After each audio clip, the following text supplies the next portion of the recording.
A to the K. A to the K. A to the K. Hello and welcome to the A2theK Wrestling Show. We are your hosts, Carl and Anthony, and let's kick things off like we always do by throwing it over to Road Dogg for A2theK's little known fact of the week. Oh, you didn't know? Beautiful. Now this week we are going to be taking a look at the 10 best surprise entrants at the Royal Rumble. Many remember the year that Mick Foley appeared in the match under all three of his different gimmicks, Mankind, Cactus Jack and Dude Love. But Anthony, did you know? Whoa. What? They were all Mick Foley. Oh no, kayfabe is gone. But Anthony, did you know the record for the most appearances under different gimmicks at the Royal Rumble over the years is actually 5? What? Any guesses on who that may be? Any guesses? Don't highlight my white hidden text. You can't see what I'm doing. Okay, John Cena. Well, I'll tell you, since you've just spoiled it for yourself I'm anyway. thinking. Right, hang on, let me think. Oh, go on. Tell the crowd, Carl. Tell the It crowd. is, of course, the one and only Charles Wright. He appeared as Papa Shango, as Kama Mustafa, the Godfather, and the Good Father. So 5 different gimmicks at the Royal Rumble. What a ledge. I'll always remember the Mick Foley one. Crazy. Well, exactly. I mean, in fairness, that was in the same Rumble, and like this is over the space of ridiculous amount of years. But still, he still holds the record because it's 5 different characters overall. So yeah, That's fair. fun That's fair. and educational as always on the A2theK Wrestling Show. Fungicational. So yeah, we will throw it back over to Road Dogg to sing us out from this segment. Oh, you didn't know? Nice. So yeah, Anthony, let's kick things off in the WWE as we talk this week in wrestling with the WWE highlights, and I want to talk to you about Brock Lesnar, Bobby Lashley. I liked it. I really want to see this match. Obviously, we've all wanted to see this match for the longest of times, but Brock was just hilarious. You want the most, to be fair. Well, yeah, big men slapping meat, It's what I love in life. But no, to be fair to Brock, he's really been bringing his A game on the mic. Obviously, he's had a mouthpiece in Paul Heyman for pretty much his entire career. But even the silly stuff. So obviously in this one, the whole Bobby Who thing and stuff like that. It was just genius. Do you know what? Like, it feels almost like Brock's had to be in character for ages, and now they've gone to him. You don't have to be in character. Don't worry about it. So he's just having fun. This is like the most fun I've seen him have in a while. And it's like, why weren't you allowed to have fun before this? I don't know. I love this Brock. This Brock's awesome. Oh yeah, this Brock is absolutely legend. I mean, he's done mad crazy shit. And remember Boombox Brock? That was also exactly. another. Yeah, that was him cutting loose a bit, wasn't it? Yeah. But no, I am a big fan of this, and big fan of what is to come in this feud. And I'm not really sure where it's going to go. Like, part of me thinks surely they're not going to give it to Bobby now, because after he won the title in the first place, around the whole Drew thing, and then he just kind of buried him and he's not been seen for ages. Like, are they going to give him another go, or like? Yeah, I don't know what's going to happen. By all accounts, the plan at WrestleMania isn't to have Brock versus Roman for both titles, but the plan is still to have Brock and Roman at Mania. So you'd have to imagine one of them's going to lose it. So I don't know. I mean, honestly, and this is like a bit of a reach, really, because it's not even in the mention at the minute. But for me, I wouldn't want Brock. I wouldn't want Bobby to win it now, but I wouldn't mind seeing Bobby win the Money in the Bank. Okay. And then having the ability to cash in. I think this should be an absolute close call, and I think they should push each other, and this should be a mechanism to get Bobby over, something shocking, but I don't think he should win. But then if we can get him over right, and he can actually make this Brock really struggled there kind of thing, and we're definitely on for a rematch, then as I say, Money in the Bank as a mechanism to get there would not be a bad shout. Yeah, just one guy's opinion, obviously. It's an interesting thing with Brock anyway, because is he back full time now? Is he going to go away again for a bit? Like, part of me thinks, here's my, many months out predictions here, but I think I agree with you that this is going to be a really close contest. You know, he's going to have the hurt lock on Brock, and it's going to look like he's gone. But Brock will find a way out of it, and he will narrowly pick up the win. I can see Roman getting screwed over, and Seth being the champ potentially, which leads to Roman versus Brock at WrestleMania again, because that's what we all want to see. But I think Paul Heyman is gonna screw over Brock. And reunite with. I must admit, I'm still kind of expecting Roman. that. Like the breakup between him and Roman was a bit too clean that you could honestly see some sort of heel turn like that. Yeah, and like you could still see like where when Roman chinned Brock the other week on SmackDown, and it was because Heyman was being a bit like, "Don't talk to Roman like that. He's my Tribal Chief." Still, after everything, so. Yeah, and then I think maybe Brock will go away for a little bit, but we will see. So yeah, highlight from me. Brock versus Bobby. I want to see it. That's fair. Well, speaking of highlights, Carl, and yes, it's a highlight. We have some new tag champs. Yeah, we do. Yeah, we do. How are you feeling about this? I'm liking it, to be fair. I like RK Bro. Obviously, they won our A2theK for Best Tag Team of the Year. They've done some really good stuff. That's one of the reasons I was super curious about how you felt about it, because, on some level, Alpha Academy are exactly what we like in a tag team, fully fleshed out, really. Mm-hmm. But you do have the love for RK Bro. I don't know. I thought you might be a bit unhappy with this, but no. I mean, I have long thought that it's going to always go this way, where Riddle versus Randy is going to happen. So whether it's the Rumble, which I don't think it will be, or whether it's at Mania, which is more likely. They can't be tag champions while it happens. So I imagine this is the kind of beginning of the end for them as that team. But I just think, fair play to the likes of Otis taking, every time you serve him up chicken shit, what do you make, Anthony? A delicious chicken salad. Which is strange because he just likes eating steak. But I'm made up for Otis just because I feel like really we could have had this with Heavy Machinery. Yeah. And I hate to say it, but Alpha Academy is the best tag team. Yeah, and to be fair, I feel bad for Heavy Machinery because they did have a good run with NXT, but these guys are a better tag team. They work better together than him and Tucky ever did. No offense to Tucky. No, I mean him and Gable have got a big history together anyway. As in amateur wrestling and stuff like that at the Olympics and things. So their friendship goes way back. And I think you can feel that though. They seem a lot more cohesive. I don't know. I honestly think you can feel that chemistry between them. Yeah. Oh, I agree. I think Otis, old school Otis was he was fun for a little bit, but they basically just went, well, I remember Chris Farley. He was funny at one point. Let's just have him be a bad rip off of him. And it got real old real quick. And then the whole Mandy stuff. And that character was done. So when we first saw this version of Otis, I wasn't quite sure. But I think what they've managed to do, it kind of reminds me a little bit of the kind of World's Strongest Tag Team stuff from back in the day with Haas and Benjamin almost. It's, a team of legit guys that have gone on to actually get the gold. So fair play. Well, it's interesting you say, turning chicken shit into chicken salad, because I never really thought about it like that, but you're right. He's managed to keep himself relevant all the way through all this. He's the correct me if I'm wrong, but he's the first one to actually have the Money in the Bank taken off him without actually having a match.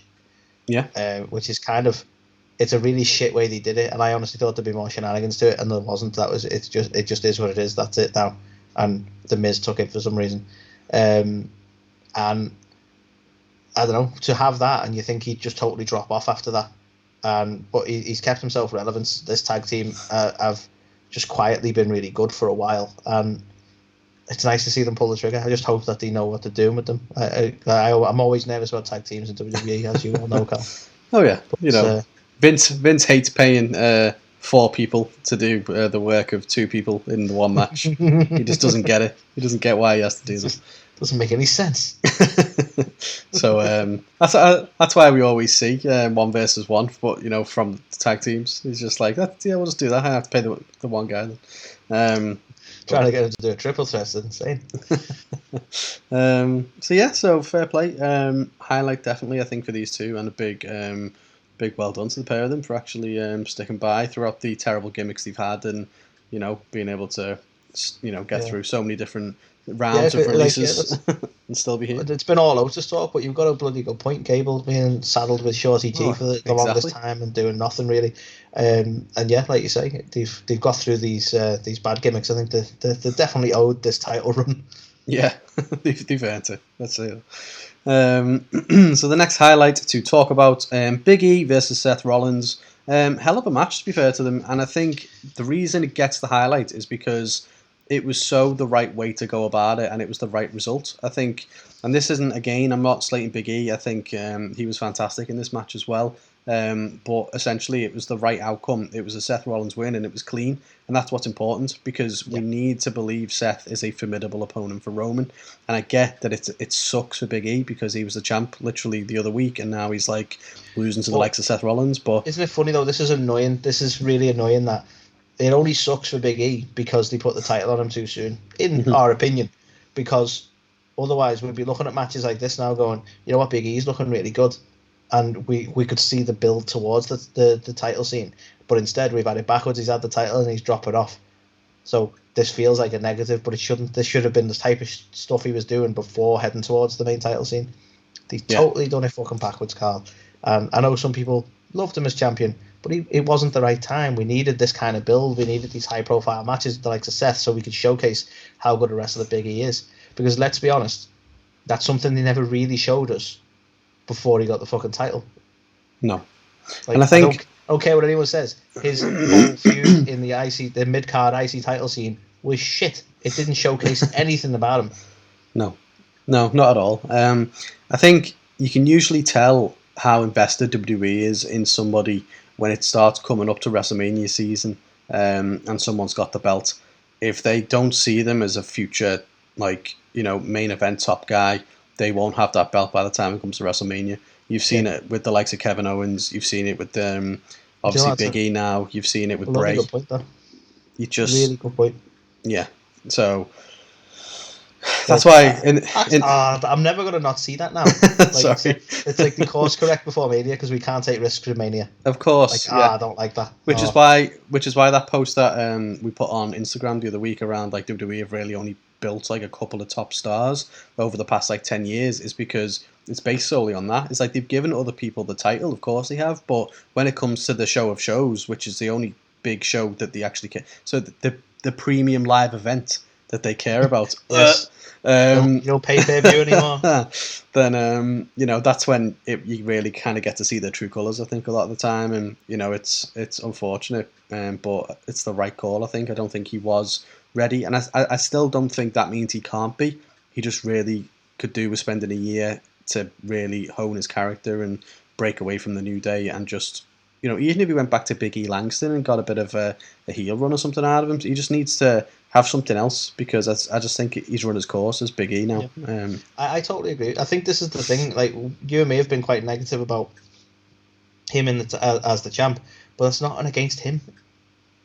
He's definitely championship material. And he's a fantastic wrestler, but like you say, there needed to be some sort of change and something to have him, like, I don't know, convincingly have him that way. Yeah. Like, no one can tell me this was a good title run. No one can tell me that. No, it definitely wasn't. And he's got a lot of the tools that you need to be the champion of the company as well. He's a really well respected and liked guy. He's fantastic with the media and with PR stuff as well. So he's got that in his toolkit. If he can get his character right, then absolutely he can be. That's the thing. That's and the only thing that's missing. The annoying, because people who are defending the Big E title run and sort of thing, and essentially defending Big E, act like it's like we're attacking Big E or we're just against Big E, but it's like, no, because this is actually going to hinder him. How long before he gets back to the title scene now? Well, exactly. Do you know what I mean? I much prefer something where they can put him in there and he does absolutely brilliant. He has a world, and then they go, yeah, this guy's a champion. Whereas now they're just that's creative and management convincing themselves that it doesn't work when it could have worked. It fucking could have. The problem is now as well for Big E is that he was Intercontinental Champion for so long, and the Intercontinental Championship is pretty much just dead in the water, same as the US title in terms of. Like, the Intercontinental Championship is fantastic. Like, that scene's amazing, and I'm sure, the guy who's got the belt right now is doing really well with it. Hey, come on. Shinsuke's defended it, at least 4 times. in like the year that he's had it. So yeah, it's fine. Never once on a pay-per-view, but yeah.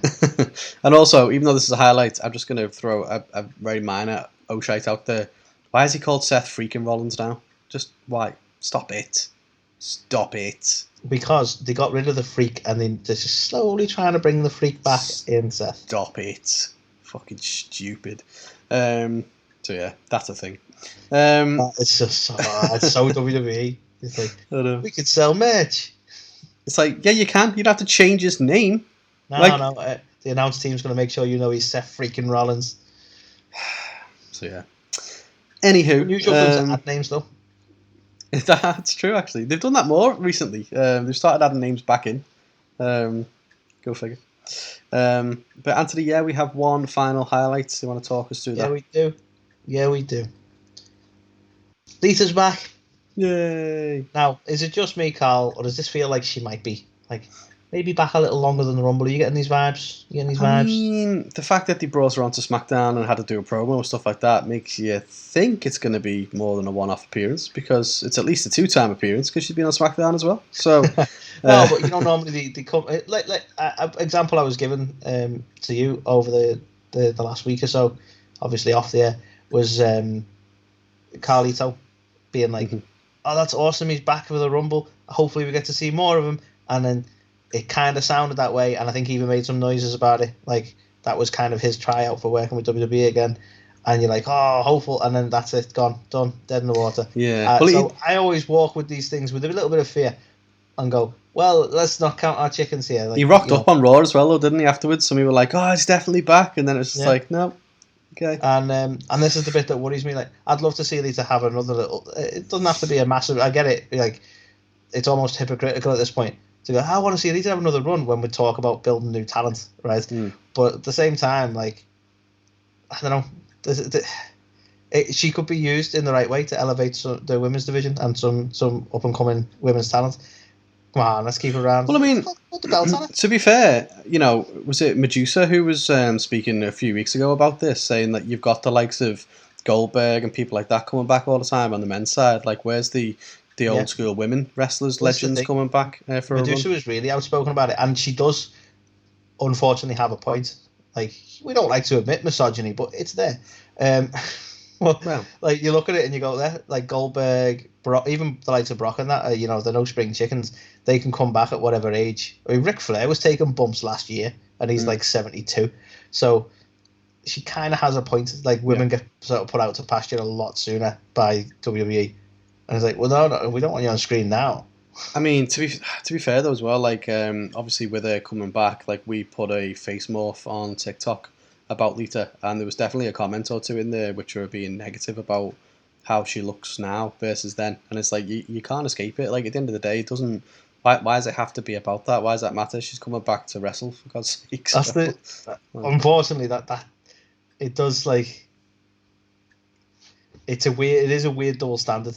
Like, I'm all for equality in the world, but you can't deny these things when you look at, like, we've put up face morphs with Goldberg and no one's gone, wow, he's looking old. Well, exactly. Like, and it's right there. We've called it Goldberg. It's fucking right there. But my point being, like, in terms of TikTok as the example, there wasn't a lot of shit being given for how he looked or his age. No. Do you know what I mean? If anything, I think he may have even got complimented.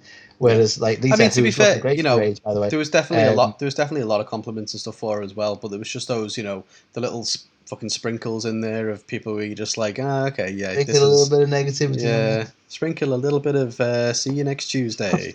That's South Bay memes right there, isn't it? But yeah, fucking salty bay is what I say. But yeah, so I'm happy she's back, and I don't know how long of a run she's going to be back for. I don't think she's winning the Rumble. I don't think. How can Mickey win the Rumble and Lita win the Rumble? Come on, exactly, pal. and obviously Mickey's winning. So of course she is. Right. Let's speak to her again. Let's check in with her. I mean, I hope if she does win the Rumble and we do speak to her again, you remember that she won the Rumble and how many she won. Shut up. Yes, I got it in there again. Well, she's still going to remember me and that other guy with the beard.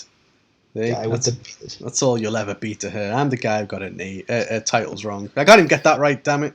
I can't even get the thing I got wrong right. Damn it. No, that adds up. Yeah, okay. Yeah, okay. So I'm happy. Go Lita, I say. Yay. Yeah, I'm hopeful that she stays around for a little bit after this for a little bit more of a run, but I don't think she's a bit more of a rumble. I don't think she's getting the belt though, but I could be wrong. What about you? Do you think she's going to capture we've the got gold? So many belts right now. I mean, she could go for a tag belt. She could go for a SmackDown women's belt, a Raw women's belt. She could go to NXT and get an NXT women's belt. The world is her lobster, really. True that. I mean, to be fair, they might as well bring Trish back as well. Have Lita and Trish against the Bellas for the tag title because, fuck it. Honestly, they haven't got the other teams. It surprises me that WWE haven't sort of pushed for that up to now, having the Bellas be tag champs at least once in there for another little career highlight for them. But I think that's still going to potentially happen. Like the pair of them coming back for the Rumble. But are they both fully cleared? Because there's a difference between coming back for like a quick bump and coming back, properly, isn't there? And where they injured out? I'm not too sure. I know Nikki had neck problems and stuff like that. I'm not too sure about Brie, but I know they've had injury stuff in the past, but I think they just chose to retire at that point in time. So hopefully they're cleared. And as we've seen, time away from the ring can do the world of good in terms of getting back into it. So I'm sure they could have another run. But yeah, we'll come on to the tag division shortly. Yeah. So them to be the highlights this week. Moving swiftly on to the Oh Shites. I feel like I say this every week, so I'm not going to go and harp on about it too much longer again. But continually on the nose with this Damian Priest thing. He's now backstage with the Street Profits, and they're just like, well, which side are we going to get? Are we going to get the Damian side, who's the bad guy? Or are we going to get, the Priest side, who's the good guy? Like, are you shitting me? Like, they're literally spelling it out now. Like, I thought it couldn't get any more on the nose, but they literally had this whole segment about explaining the Damian Priest character, just in case you couldn't get it from what they've been forcing down your throat for the last few weeks. Horrendous.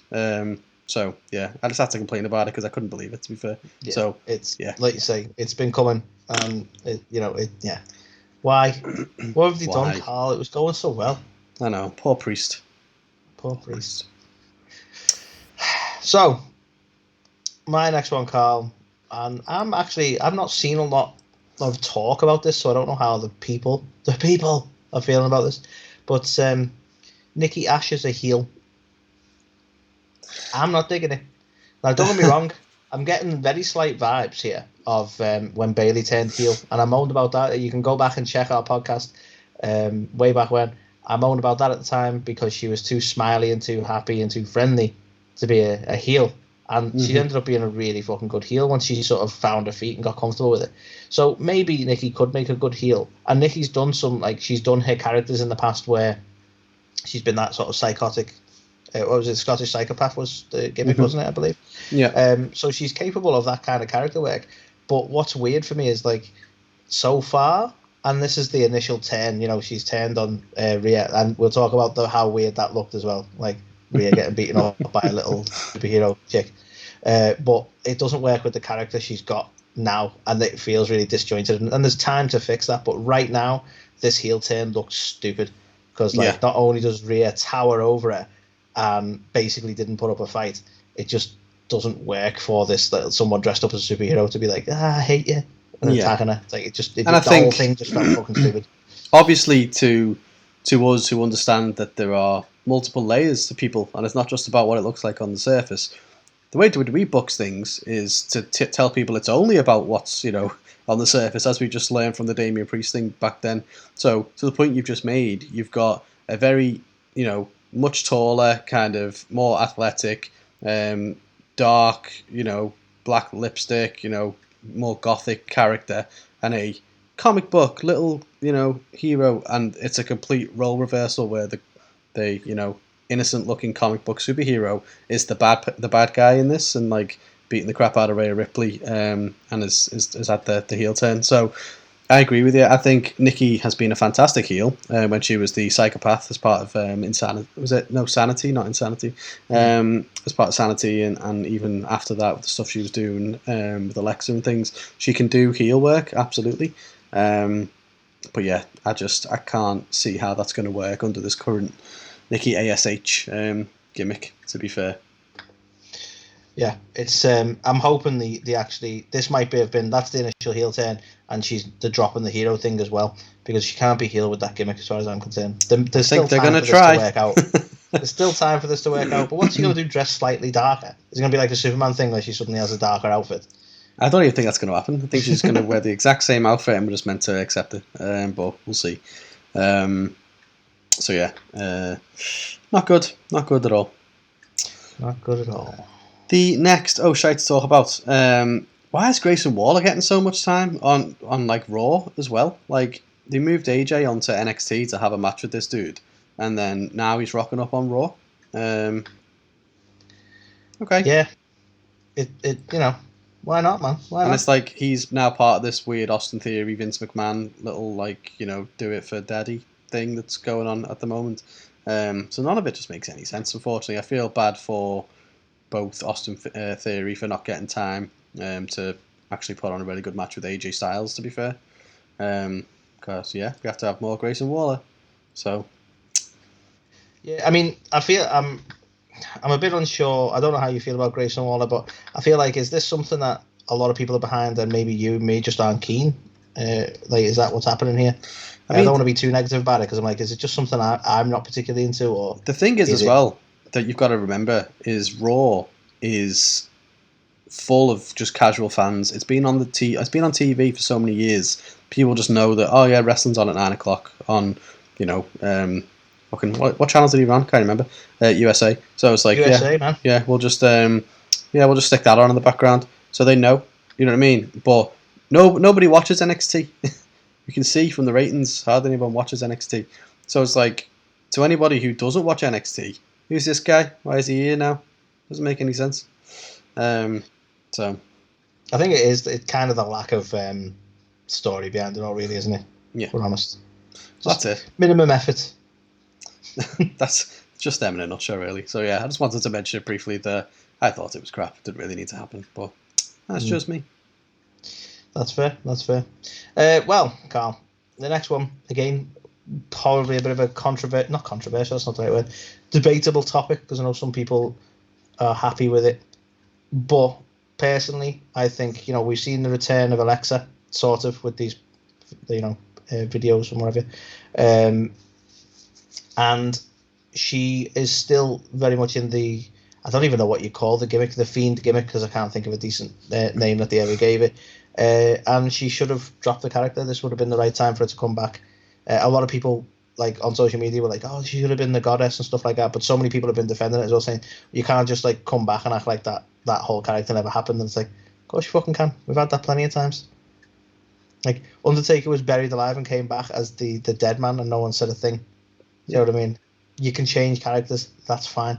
And I'm not sure where they're going with it, because I kind of got vibes of the whole Kane in couples therapy with Daniel Bryan, the way they're doing this whole therapy angle. And are they ultimately going to get it to a point that she's not that character anymore because the therapist helps? Because it just seems like he's just going to torment the therapist, to be honest with you, but whatever. Either way, so far, I'm not so sure. I feel like they probably should have dropped the gimmick when they had the chance. Yeah, it feels almost forced at this point now, doesn't it? I'm just waiting for them to bring Lily back again for all of this, to be fair, because she was obviously a bit of a merch seller. And fair play to Alexa. Like, we weren't huge fans of everything she did, but we gave her a lot of credit for what she did with the stuff she had available to her. So, it's not my favourite gimmick in the world, especially when there's no Fiend anymore. So it would have been the perfect opportunity, especially with the Rumble as well. Why not just not announce her? Have her come back on the Rumble with her own theme, old theme music, and it's just, Alexa Bliss is back. Awesome. Done. Yeah. That's it. That's all you got to do. So, yeah. Honestly, actually, it annoys me now, more so now you mention that, 'cause I never really considered, but they could have literally not said a word and had to come back at the Rumble. People would have popped for the surprise return, wouldn't have cared at all what gimmick it was, and we didn't need all this build up. Yeah, exactly. So you've got to wonder what, if any, end goal there is to this. But I'm not optimistic about it right now. I'm here every Rumble. I'm here for the surprises, and the more time we put into this, the more I'm like, are we going to get any surprises this year? This is feeling a little bit spelled out. This year. I'm I think up to now, I think there's either 9 or 8 spots left open on the women's and like 15 spots open on the men's. So there's still a little bit of room. Like half a Rumble there for the men. Damn. Well, yeah. So there's still a potential for a couple, I would say. But I mean, obviously Cody Rhodes is rocking up if you believe the fools on the internet. It's crazy when AEW's just falling apart. Jericho's turning up, Cody's turning up. That's it. Also, the list. John Moxley's going to turn up. Well, Dean Ambrose is going to turn up. Even Punk had to check in with Uncle Dave, didn't he, to see whether he's going to rock up in the Rumble because he's sorting his calendar out. So. And then if you go off my theory from last week, MJF's going to rock up. There you go. That's it. Just it's literally going to be 15 AEW versus 15 WWE. We're finally getting the invasion angle done right. We're taking the piss now. Imagine coming doing Rumble reaction oh my god! Find me all the hats. I'm eating them all. But yeah, so no, that's not going to happen. Yeah. So the next one to talk about, I'm keen to get your thoughts on this as well. So in the main event on Raw, we had a triple threat match to determine the new number 1 contender for Becky Lynch. So we had Liv Morgan, Bianca Belair, and Doudrop, and it was actually Doudrop who picked up the win. And I'm a big fan of, the Viper herself, not necessarily the Doudrop character, but I'm not necessarily digging this because where'd you go from here? Who plays the face? They've already turned Doudrop. Becky's already heel as well, and I'm not saying you can't have heel versus heel, but you have to do it really, really well to make it good. And this doesn't feel like it's going to be done really, really well. So. Who do you cheer for? I don't want to be too negative about it, but given the way Becky was acting and given the way they have been with Doudrop so far, I don't think they're going to show her any respect, and I think it's going to be a bit of a car crash of a match. So, in terms of who plays the face, I don't even think it matters. I don't think they're going to. This is just another mechanism for Becky to take another win. Yeah, because I don't like you say Piper. Because I don't like using the name Doudrop because it's shit, and I'm sick of them. Anytime someone hits the main roster, they change the names or something stupid. I'm sick of that too. Right? We'll talk about Walter later. Anyway, I just feel like in her run on the sort of the main show, if you will, they've not really shown her much respect. So to suddenly put her in the title scene just feels a bit like they're doing that so that someone can, take a loss to Becky. So I don't know. I'm maybe being a bit pessimistic there, but I don't like it. I don't like it. Yeah, me neither. So it's a strange one.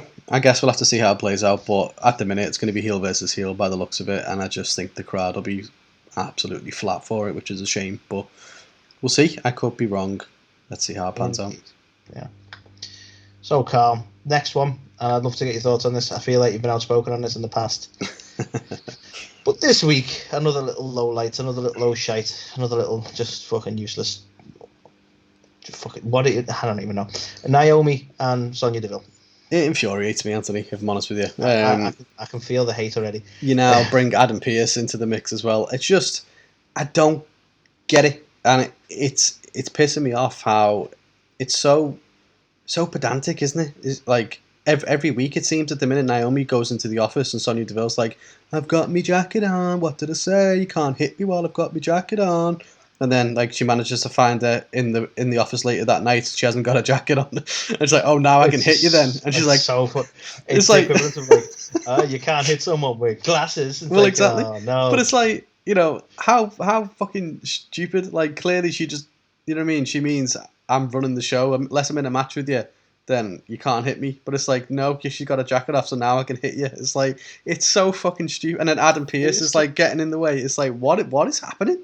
What is this? I don't understand the stupidity of it in terms of like, I know, all right, suspend disbelief. It's a wrestling show, blah blah blah, right? But I like them to make sense in their own universe, right? At no point is it cool to attack your boss when they're not in uniform. It doesn't work like that. Well, exactly. Like, they still hold that position of power. Like, Naomi should have considered, like, she's not wearing the jacket now, right? But they can still, when they put the jacket back on, they can still make your life harder. Like, shouldn't that have been the motivator? Like, Naomi really doesn't want to play ball, but she's forced to because Sonya holds that position of power over her. She still holds that position of power over her.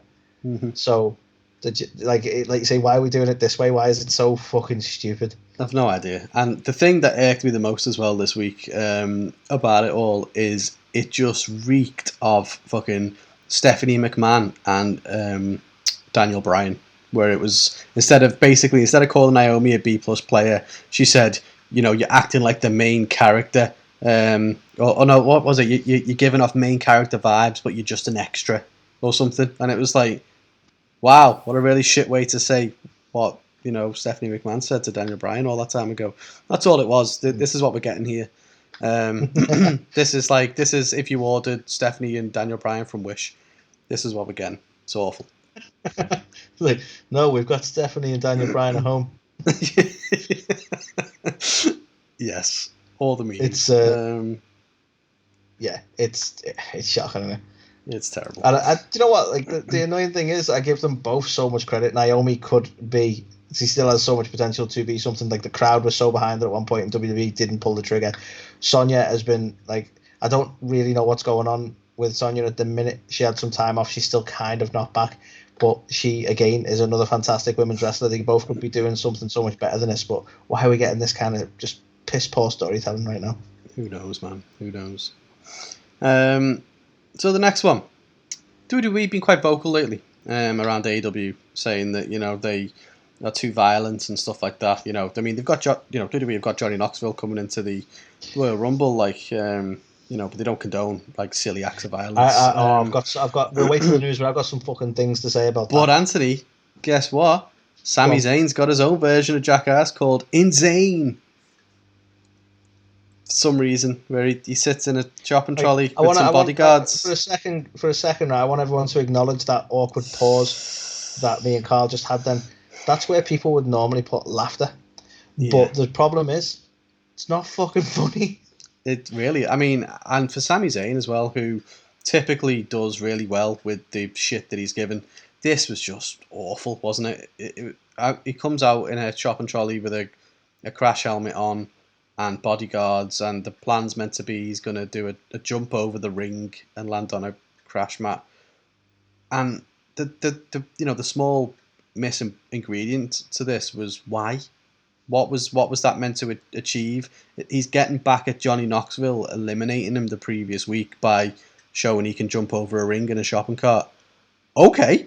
I mean, sound. That makes 100% sense. I don't know what your problem is. So, yeah, for me, this was just a massive... Honestly, like, I feel this is them, like, I don't know how you feel about this, Carl, right? The whole... It's cool to see Johnny Knoxville, don't get me wrong. Yeah. But the whole Knoxville thing, and this is slightly away from WWE, having another Jackass film and stuff, we're just tweaking people's nostalgia, like, way too much. It actually kind of makes me feel a little bit sad, because I realise how old everyone's getting. You know what I'm saying? Like, this isn't good. Stop bringing back stuff from my childhood, because it reminds me that I'm an old man. Right? I don't like that. Like, at some point, Jackass doesn't work because you're watching old men hurt themselves. Like, see, Anthony, the daring things will be like going for a walk in the ice soon, because they're not, like, we're old and that's like dangerous as fuck. They're not doing this to capture the wonder of the past. What they do with the likes of Jackass and pretty much with WWE lately as well is they have this thing which is called a fear of being creative and coming up with new ideas, and so just reverting back to the stuff that used to work because you're spending money on it, so you want to at least hopefully get some of that money back. That's why every movie that comes out now is either a Marvel, DC movie, or it's just a reboot of something, or a prequel. So we could trigger some people with that as well, because if you look, the plot's been the same for a shit ton of those films as well. Yeah, but you might be right. I mean, look at Knoxville. Like, he went into the world of acting and then was like, you know what, this isn't working. I'm going to go back to what's safe. Oh, yeah. Get me the shopping cart. Like, so yeah, maybe. Well, exactly. I mean, put it this way: if Knoxville has a somewhat decent showing, we're going to go back to getting weekly guest hosts on Raw again soon. So yeah. Oh, fuck it, don't, Remember Carl, that? don't. Hang on. You know what? Actually, we just had this I come in prefer from the anonymous GM. I prefer the guest hosts to the anonymous GM. You know, like if we're gonna get someone to run Raw that way, admittedly that like in theory be a car crash because the management would never be consistent. But I prefer at least having some sort of like, guest sort of person there than the whole laptop thing they were doing where Michael Cole just speaks in 5 minutes. It would actually make more sense then as well about why the booking is so batshit crazy, because it's a different, host every week who knows nothing about wrestling. It actually makes sense. Maybe this has been going on the whole time. Who knows? Maybe. Now, I'm sure everyone backstage dealing with the creative elements knows something about wrestling. I mean, they never have someone back there who didn't know what they were talking about. That's it. And I take it back anyway. It's not just rehashing things from the past. It's all about coming up with brand new ideas and gimmicks and concepts. Do you want to talk about your next one, Anthony? Of course, right. So, okay, right. What? I'm not overly against, right, the idea, but the execution wasn't great. Like, I kind of don't want to be an Oh Shite for Aaliyah, right? Aaliyah's going to be my Oh Shite this week, Carl. And I don't want to, because she's got so much potential, right? And I don't want to knock her. She's working with what she's been given, right? But,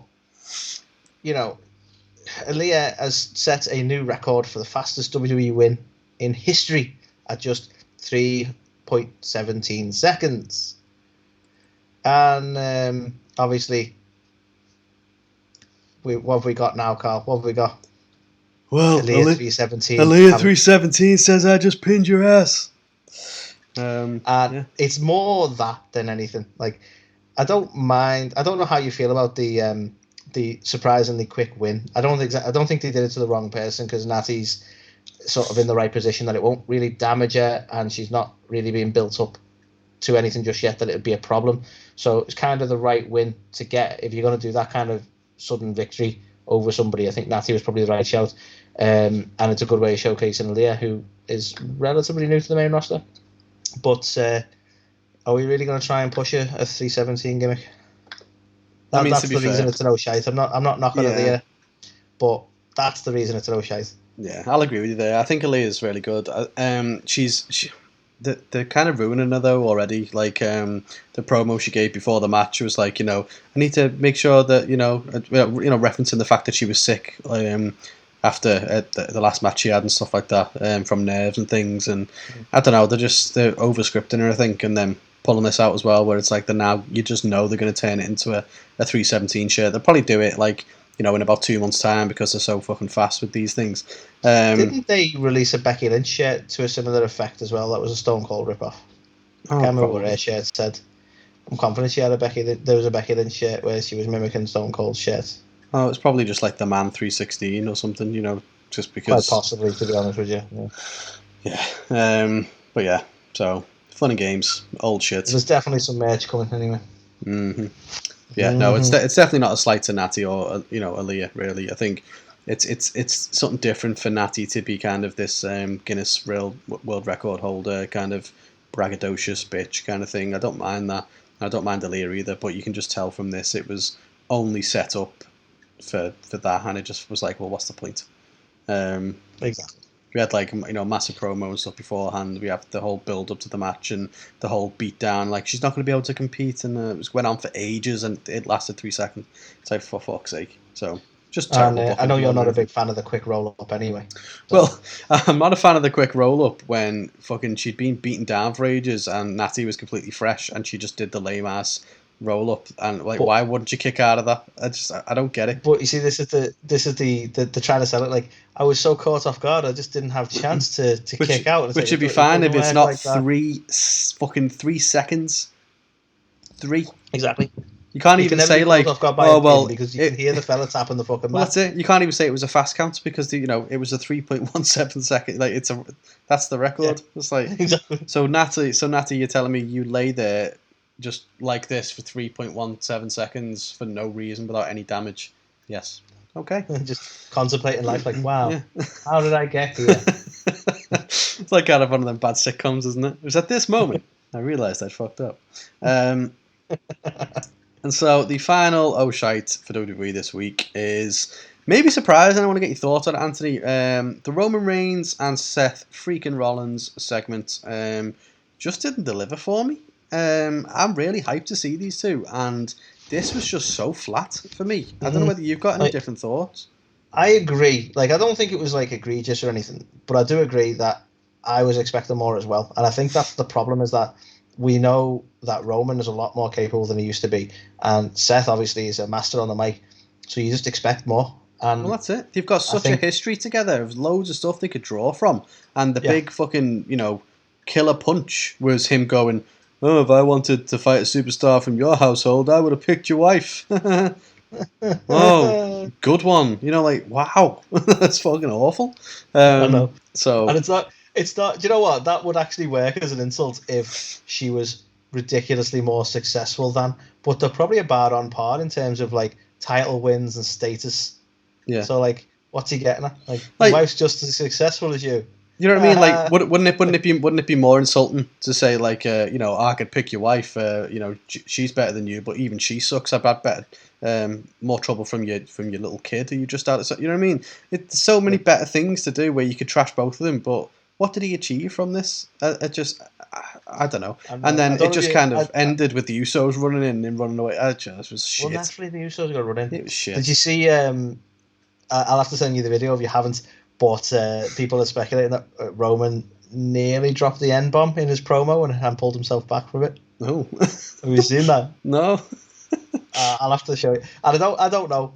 For me, he might have just been stumbling over his words, but it was I'd love to credit the person, but I can't, because I always forget these things after I've seen them. But someone on TikTok sort of showed the clip at that moment where it looked like he was going to say it, and then it kind of mumbled away, and you're like, did he, or was he just stumbling over his words? I can't think at any point where that would have made any, like, what? Yeah, please send me that. I'll find it for you. Where could that have even fitted in anywhere?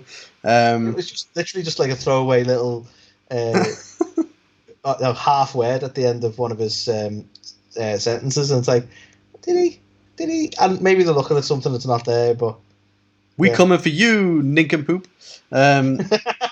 So, suffering succotash and all that good stuff. But yeah, so for me, this just didn't deliver, which is a massive shame, because I really want to see these two. I thought it'd be so much better. Rollins has been killing it on the microphone.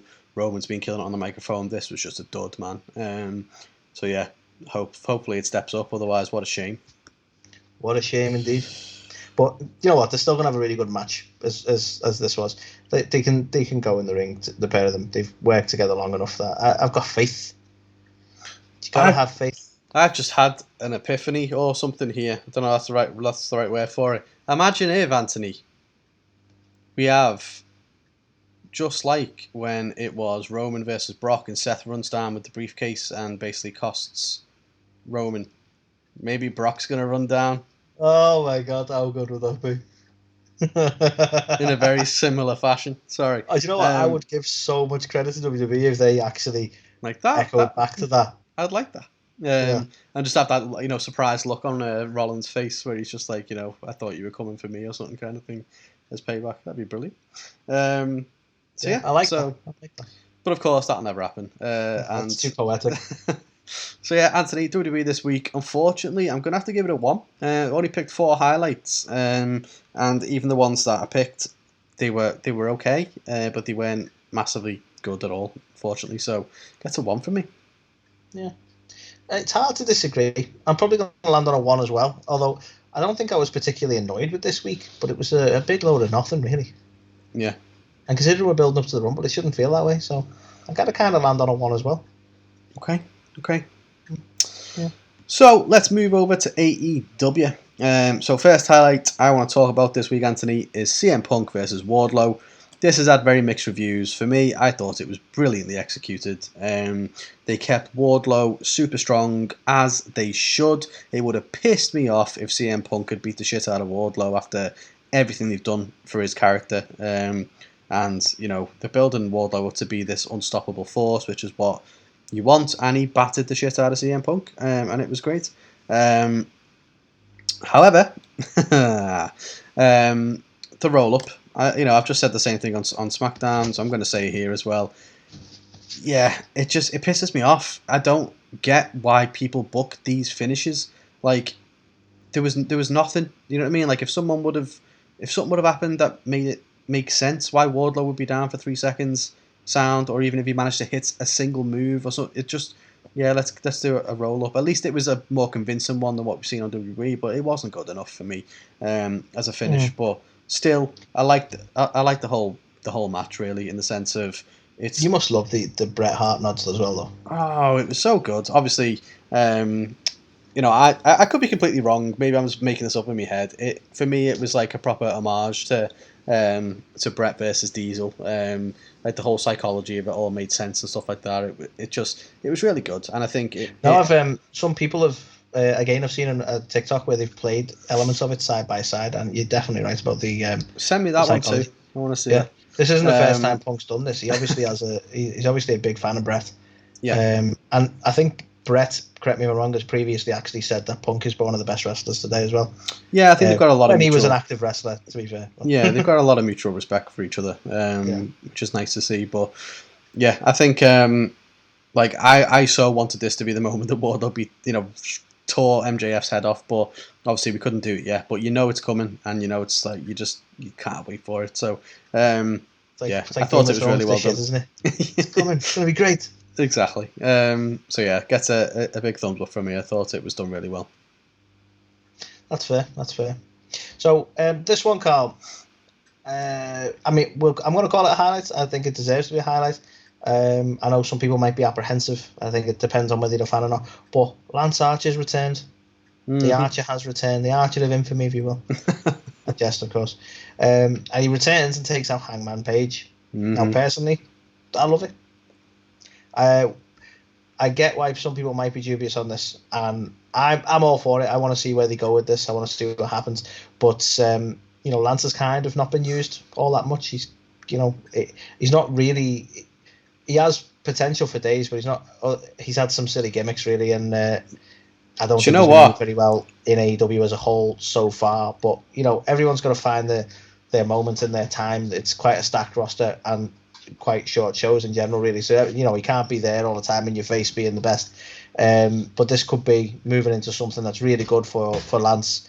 Although again, we'll see where we go with it, because I don't exactly want him taking out Hangman Page at this stage. But yeah, I'm going to make a very odd comparison here. Of Lance Archer is it kind of reminds me of Big E a little bit, in the sense that he's got a shitload of potential, and you want him to be the big star, and they've kind of tried to give him a little bit of a push in the past, but when he was like throwing people through ceilings and just kicking people out from the entrance tunnel every week and just doing stupid shit basically, where his character wasn't ready for it. So obviously he's been away for a little bit. He had that concussion, that scary move, didn't he, off the top, that's kept him out for a bit. Nice to see him back, nice to see him healthy, and I'm interested to see.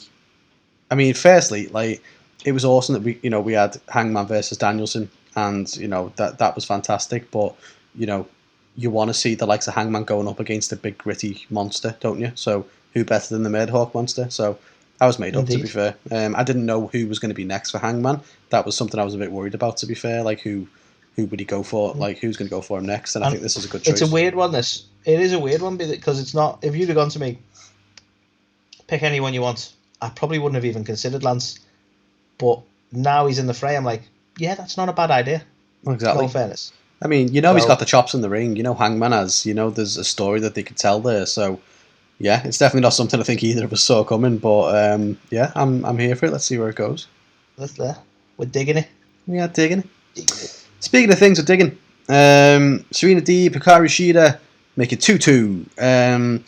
Deeb absolutely comes flying out during Shida's entrance and fucking chop blocks the shit out of Shida's knee, and then goes to town with a kendo stick. And if you see the pictures of Shida as she's gone back to Japan, she really did beat the shit out of her knee with that kendo stick. Her knee is like 10 times the size it should be.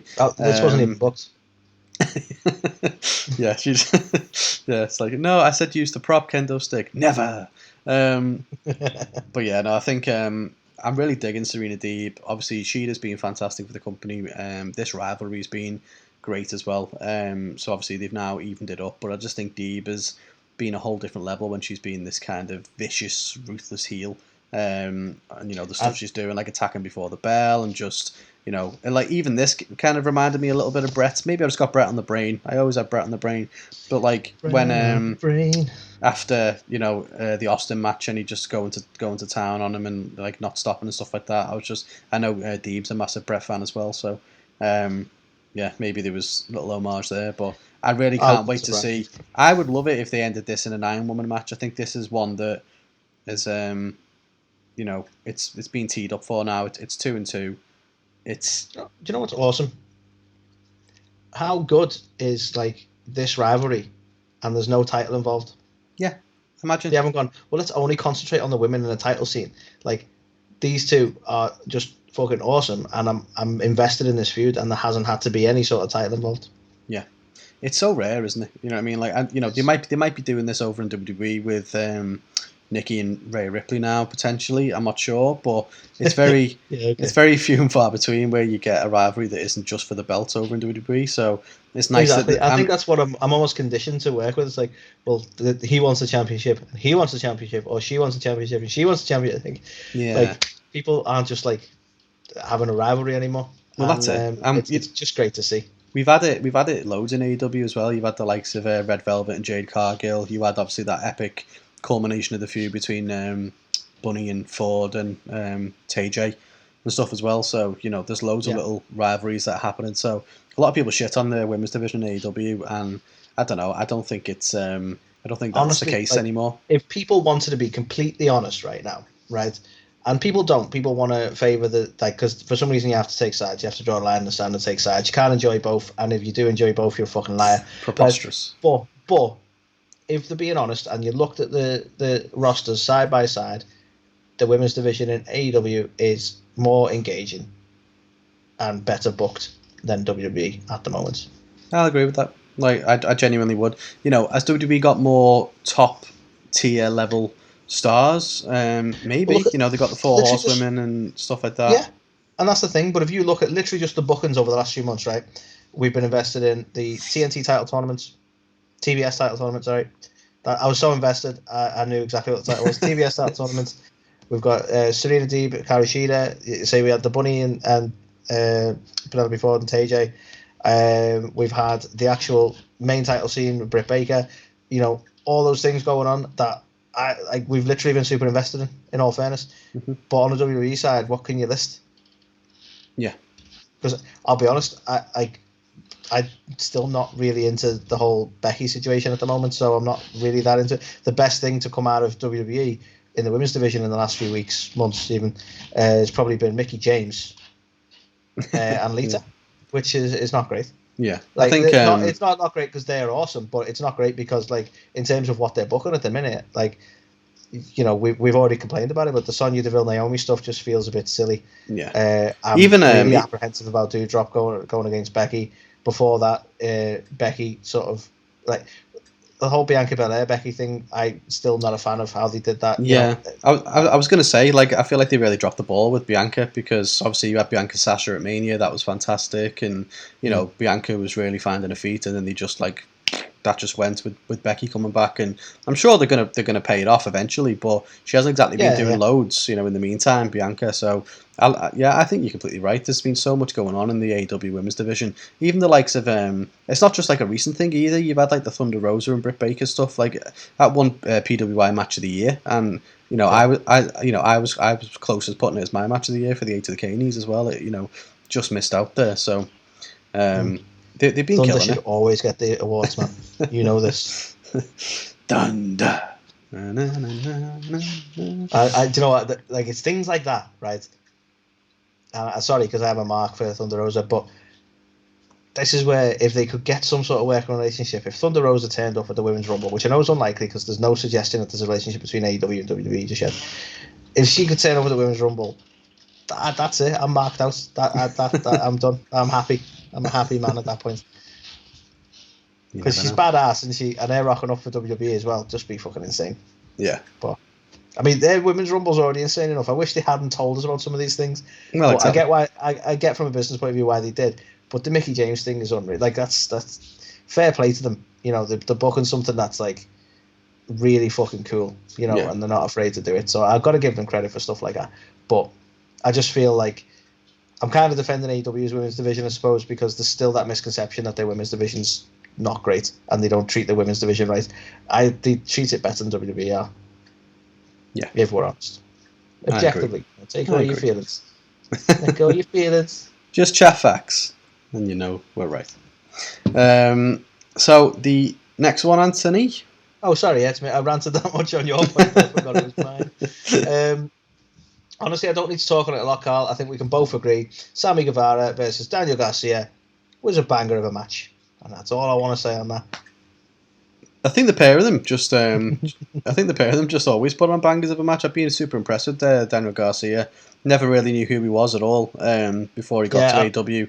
I know he's been in he's been in 205 Live, and he'd obviously done loads of stuff on the Indies.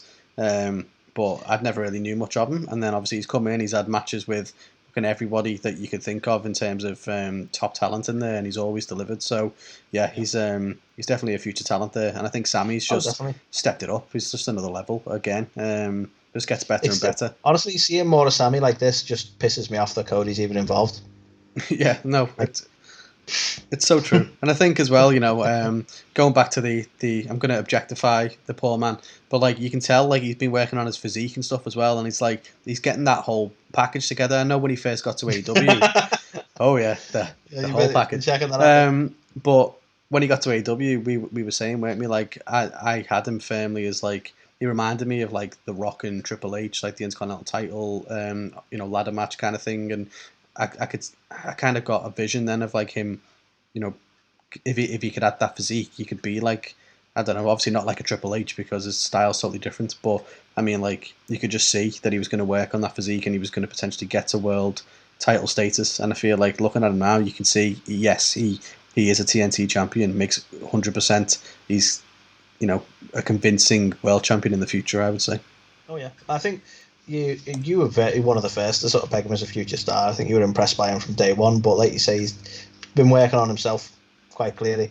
But in terms of that, like, because I always thought he's been really good in the ring, but even that, like, some of the sloppier elements you're not really seeing these days. And I was never one of these ones to come at him over the whole Matt Hardy stuff. With the chair shot that may have been accidental. It clearly was accidental. And various bits, and it's like, oh, he's a bit dangerous, he's a bit haphazard and all that. And it's like, I don't know. I feel like he's tightened up on the wrestling front as well. As much as he's always been a fantastic wrestler, I think. It was just so cursed, that feud, the pair of them. Just Jesus. It's just so unlucky between the two, really. Ridiculous. Yeah. Similar to you, not much else to say on that, to be fair. The last highlight I want to talk about is the Acclaim's viral video. I fucking love this. I just loved it. It was so funny. Stang. Two kids going through a goth phase. Like, fuck, it's so good. Honestly, I love these two. I'm so glad that all that perceived sort of controversy and heat for Max has not hindered him, because they're still able to be really fucking funny. I love the fact that, like, when he, like, afterwards he poked fun at, like, having a censored, like, he had to read from a script that Tony gave him and stuff like that. I love that they sort of acknowledged the controversy and stuff, and they're still letting him do the freestyles and go down this route. Well, I don't know if you can technically class this as a freestyle, given how planned and produced it was, but even so, like, there's so much potential for these two, and it's a very space for comedy like this. It's great. It's a very, very tricky gimmick to have in this day and age, where offense can be taken to almost anything by anyone. So it's even like now that Tony is, given sign off and approval on what he can and can't say. Like, certain stuff he's going to say. Like, I imagine there's a lot of goth kids who are now offended by saying going through a goth phase. It's like, I know that's not on the same level as some of the stuff he said in the past, but you take the point, like, if somebody wants to be unhappy with what he's saying, they'll find a way. Exactly. So it is a very tricky gimmick to have, but I honestly hope that anything like that is firmly behind him, where people react that way to the stuff he says, because it's so entertaining. Like, his his freestyles are some of the stuff I look forward to the most. With if I know he's going to be on a show, I have to see that freestyle, whether it's like seeing it on Reddit or catching it on Dark or Dynamite, whatever.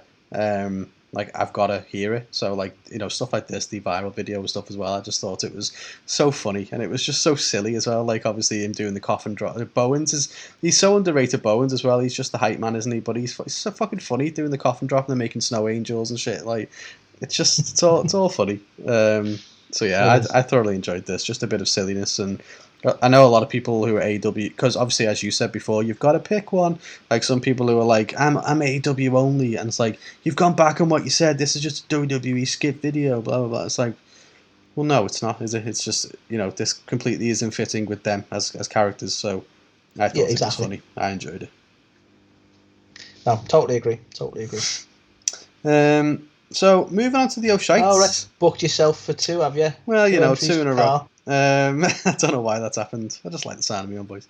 But yeah, I'm going to kick off. There's actually a couple of Oh Shites this week for AEW. The first one, keen to get your thoughts on it, since maybe you probably should have been the one to do it, is obviously we opened the show with Adam Cole, Red Dragon, and the Bucks, and that whole thing, the whole dynamic, which is cool. I don't mind that dynamic. I'm interested. Then the best friends come out, and it's like, oh, okay, here we go. And then it was the fact that Britt Baker and that's got involved now as well. And I'm not digging the feud with best friends with this. I don't even know what to call them, but with like this clique that's happening at the moment. Like I'm interested in knowing, who's Adam Cole going to side with? Is it going to be the Bucks? Is it going to be Red Dragon? Is it Red Dragon? Red Dragon? Red Dragon. Red Dragon, Chico. Or is it, like, how's it going to go? I'm interested in that. But the fact that now it's like, I feel like they've just brought Britt into this because, well, the best friends have got Chris Statlander and, well, Britt Baker's with Adam Cole, so let's just do that. I think this is such a bad move. They don't need to work together or be part of the same faction. They can just be dating each other. People know it. Cool. We get it. Why bring... I don't know. It really kind of rubbed me the wrong way, to be fair. It was... Honestly, I'm not blaming Kyle O'Reilly, but this thing really went downhill. No, let's be honest, right? I think it's too oversaturated. There are too many moving parts. I feel like Adam Cole has essentially replaced Hangman Page for the... Like, who's he going to side with? Because we've had this before with Page. Yeah. And I don't know. I'm not digging it. Like, all this whole thing of, like, they're clearly moving towards Bucks versus O'Reilly and Fish. And I'm like... Which is, but, like, to me, though... It's not Cole. I don't like O'Reilly and Fish. They need to fuck off. Well, to be fair... The Cole's mates, it does... Yeah, I mean, to be fair, I agree with you. I didn't actually like anything that O'Reilly did as part of the segment, and it's not just because I don't like O'Reilly. It might have a small part to do with it, but, similar things... He's got a small part, what? Similar things that you said before, like, he's annoying. And... I didn't like any of the mic work that he did on the show, and yeah, I'm not digging it. But I'm digging the Cole kind of the paradox of choice between does he go with his his old school friends or his other old school friends, or can they all get along? Don't mind that. It's just the introduction of the best friends just feels a bit. I don't know. They've not known what to do with the best friends in a long time. Really oversaturated because they say this was busy enough, and we got the best friends in it as well. Yeah, and then you put, sound like Scott Steiner here, but you bring Britt Baker into the mix, and you got a 33% chance of me enjoying it. This does nothing for Britt. I think that's the bit that they need to acknowledge. Yes. This does absolutely nothing for Britt. It actually makes things worse for her. Yes, you've hit the nail on the fucking head. Like, I couldn't have said it better myself. She's got her own cool stuff going on. She's got her own little stable of people with Rebel and why can't I remember her name? Fuck's her name? Jamie Hayter. Thank you. So, like, that's all cool. The storylines going there. She's got rivalries with fucking Rio. She's got rivalries with Thunder Rosa. She's got loads of shit going on. Like, this is right. This is a bunch of these guys.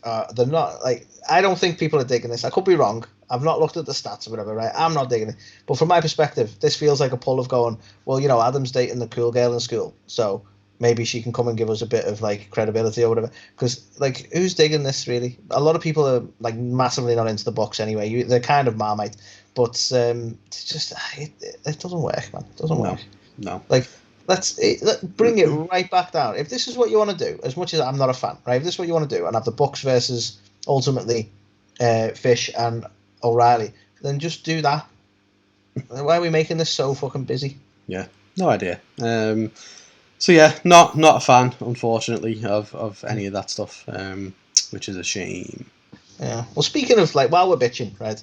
I'm going to talk a little bit about structure, Carl, because I'm an expert in how you structure a wrestling show, obviously. Of course. Because I've been watching them since I was a kid, so therefore I'm qualified to comment on these things. But Tony Khan, I think he dropped a bit of a clanger this week. We're being British about it, right? Because do you not think it was fucking mare, mate?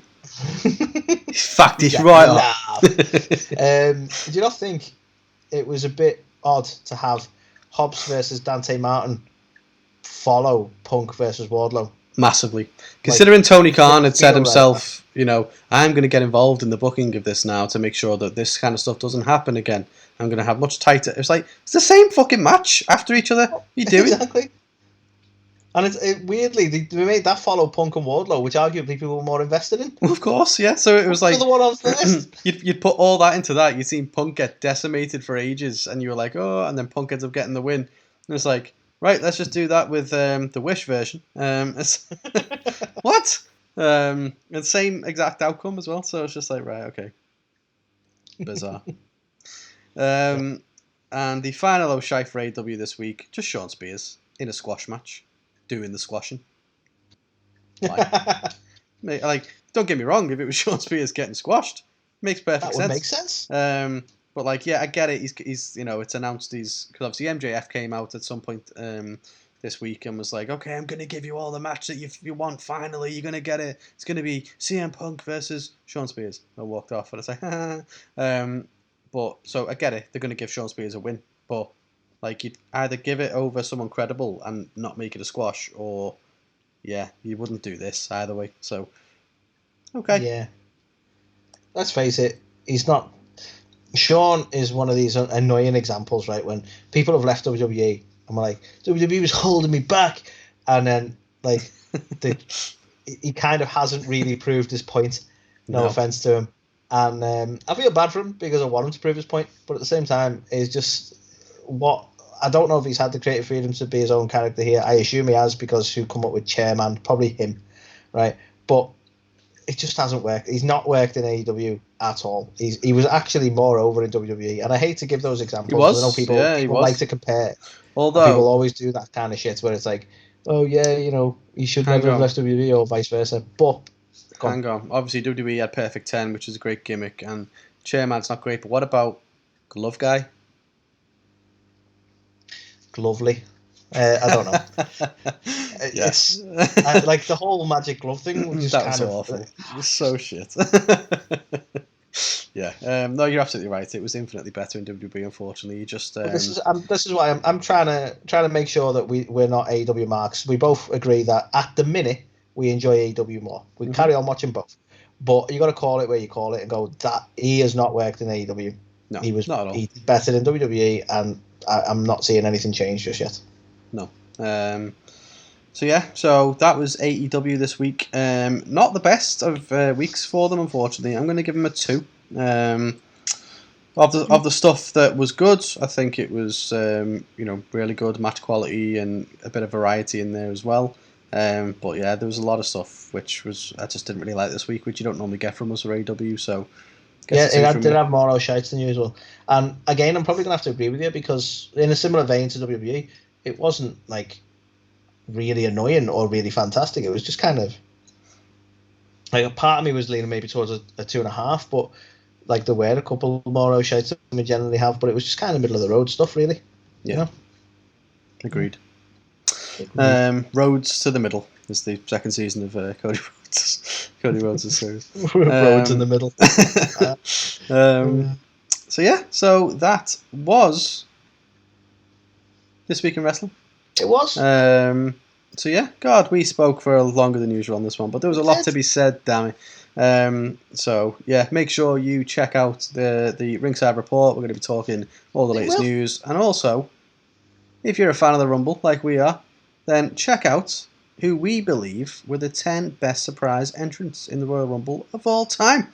So that's coming up for you as well. But until then... Which we totally did before anyone else. Totally. Completely fresh, unique, new idea. But until then, here is the one and only Thunder Rosa to bid you farewell. It is.